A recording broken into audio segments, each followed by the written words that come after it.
Welcome to 7 Day channel. Pushpa part 2 பார்த்தாங்க. எங்க பார்த்தாலும் பேசிக்கிட்டே இருக்காங்க. இந்த படத்தோட பிளஸ் அண்ட் மைனஸ் பத்தி பேச போறோம். எது பிளஸ் எது மைனஸ் சொல்லி பார்த்துட்டு நீங்க போய் படம் பாருங்க.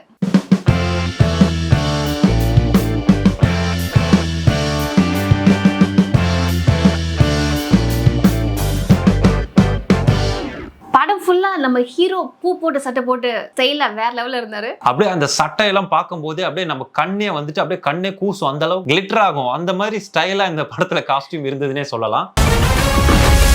அந்த மனுஷன் எப்படிதான் வந்து குஞ்சு சும்மா சைடாவே நடக்கிறான்னு தெரியல. ஃபர்ஸ்ட் பார்ட்ல தான் நடக்கிறாருன்னா செகண்ட் பார்ட்ல அப்படியே ஃபாலோ பண்ணிட்டு இருக்காருங்க. புஷ்பாங்கிறது பேர் இல்ல. நம்ம ஹீரோ ஹீரோயினோட ரொமான்ஸ் சீன்லாம் பார்க்கும்போது ரொம்பவே அழகா இருந்தது. ஆமாங்க, அந்த ரொமான்ஸ் சீன்லாம் பார்க்கும்போது அந்த ரொமான்ஸோட சேர்ந்து அப்படியே முடிக்கும் போது அப்படியே கிளாமர்ல கொண்டு வந்து அப்படியே ஸ்கிரீனே எல்லாரையுமே பார்க்க வச்சிடுறாங்க. கிளாமர்ல வேற லெவல் பண்ணிருக்காங்க ஹீரோயின். பார்த்த ஒரு ஸ்டோரி ஒரே ஒரு லைன் தாங்க. ஹஸ்பண்ட் வந்து ஒய்ஃப் மேல எவ்வளவு பாசமா இருக்காரு, அந்த ஒய்ஃபுக்காக எவ்வளவு கஷ்டப்பட்டு அவர் வந்து அந்த ஆசை நிறைவேற்றுறாரு. இதாங்க படத்தோட ஸ்டோரியே. பட் அது என்ன ஆசைன்னு கேட்டீங்கன்னா, ஒரு போட்டோக்காக சிஎம்ஏ மாத்துற அளவுக்கு ஹீரோ பண்றாருங்க. அதுதாங்க படம். லாஜிக்கலா பார்த்தா இந்த படம் யாருக்கும் பிடிக்காது. பட் லாஜிக்கலா பாத்தீங்கன்னா படம் பார்க்கலாம். ஃபர்ஸ்ட் பார்ட்ல நம்ம என்ன பார்த்தோமோ அது அப்படியே தாங்க செகண்ட் பார்ட்ல இருக்கு. என்ன இந்த ஸ்டோரியில என்ன மாத்தி இருக்காங்க, அதுல வர அதே கடத்தல், அதே வில்லன், அதே ஆக்ஷன்ஸ், அதே மாதிரி ஒரு 4 சாங்கு, ஒரு குத்து சாங் அப்படின்ற மாதிரி தாங்க படம் இருக்கு. அட சாங் தாங்க ஞாபகம் வந்துருச்சு. சாங்கு சும்மா வேற லெவல்ல டான்ஸ் செம்மையா சூப்பரா இருக்குங்க. ஆனா ஃபர்ஸ்ட் பார்ட்டை கம்பேர் பண்ணும்போது செகண்ட் பார்ட்ல சாங்ஸ் சாமே பாட்டை தவிர வேற எதுவும் பெருசா ஹிட் ஆன மாதிரி எனக்கு எதுவும் தெரியல. சாங்ஸ் பாத்தீங்கன்னா டிஎஸ்பி தேவி ஸ்ரீ பிரசாத் பண்ணியிருக்காரு. அண்ட் பிஜிஎம் பேக்ரவுண்ட் மியூசிக் பாத்தீங்கன்னா சாம் சிஎஸ் கொஞ்சம் பெட்டராகவே பண்ணியிருக்காருன்னே சொல்லலாம். நம்ம ஹீரோ வந்து சாமி வேஷம் போட்டு ஒரு சாங் செம்மையா கொடுத்துருந்தாங்க. அப்படி சாங் முடிச்சு இப்படி திரும்பி பார்க்கறதுக்குள்ள திரும்பி அடுத்த சாங்க அடுத்த சாமி அப்படின்னு அடுத்தடுத்த 2 சாங்ஸ் ரொம்ப நல்லாவே இருந்துச்சு. அந்த சாங் முடிஞ்சதுக்கு அப்புறம் ஹீரோ ஃபீல் பண்ணி ஒன்று பேசுறாரு. பட் ஆனா அது பெருசா அந்த அளவுக்கு கனெக்ட் ஆகலன்ற மாதிரி இருந்தது. பட் சும்மா ஒரு ஃபீலிங்காக ஒரு டயலாகோ ஹீரோயின் ஒரு டயலாக்ஸோ வச்ச மாதிரி இருந்தது தவிர அது ஓரளவுக்கு கனெக்ட் ஆகாத மாதிரி தான் எனக்கு ஃபீல் ஆச்சு. ஆக்ஷன் சென்ஸ் நிறையவே இருக்கு. பட் போர் அடிக்காத மாதிரி இன்ட்ரெஸ்டிங்கா எடுத்திருந்தாங்க. இந்த படத்துல எனக்கு ஃபகத் ஃபாசில் ரொம்ப பிடிச்சிருந்ததுங்க. என்ன காரணம்னு பாத்தீங்கன்னா,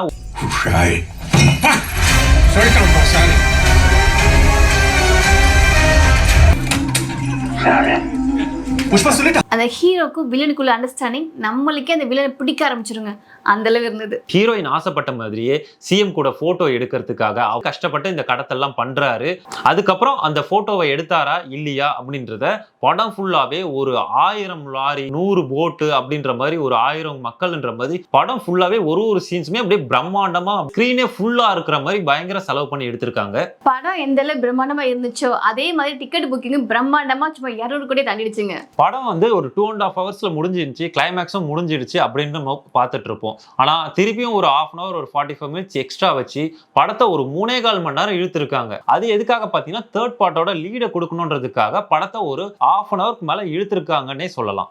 ஆமாங்க, படத்தோட ஆக்ஷன் சீன்ஸ்ல வந்து கொஞ்சம் நிறைய லென்த்தா கொடுக்காம ஷார்ட்டா கொஞ்சம் கட் பண்ணியிருந்தாங்கன்னா கொஞ்சம் படம் இன்னும் கொஞ்சம் பார்க்கறதுக்கு ரொம்ப சூப்பராகவே இருந்திருக்கும். படத்துல நடுவில் அங்கங்க கொஞ்சம் லேக் இருந்தாலும் அந்த லேகை தாண்டி பார்த்தோம்னா படம் ஒரு 2.5 hours கொஞ்சம் ஃபாஸ்டா ஸ்கிரீன் பிளே விறுவிறுப்பா இருந்ததுன்னே சொல்லலாம், போர் அடிக்காம. புஷ்பா படத்தோட பெரிய ஃபேன்ஸா நீங்க இருக்கீங்கன்னா புஷ்பா பார்ட் 2 படம் கண்டிப்பா உங்களுக்கு பிடிச்சிருக்கும். Romance, dance, action, glamour, comedy எல்லாமே இருக்கிற ஒரு மாஸ் என்டர்டெயின்மெண்ட் கமர்ஷியல் மூவிங்க. இந்த படத்துல நான் கொடுக்குற ஸ்டார் ரேட்டிங் 5க்கு 3.5. எல்லாரும் இந்த படத்தை தியேட்டர்ல போய் பாருங்க. திரும்பி அடுத்த வீடியோல பார்க்கலாம். டாடா.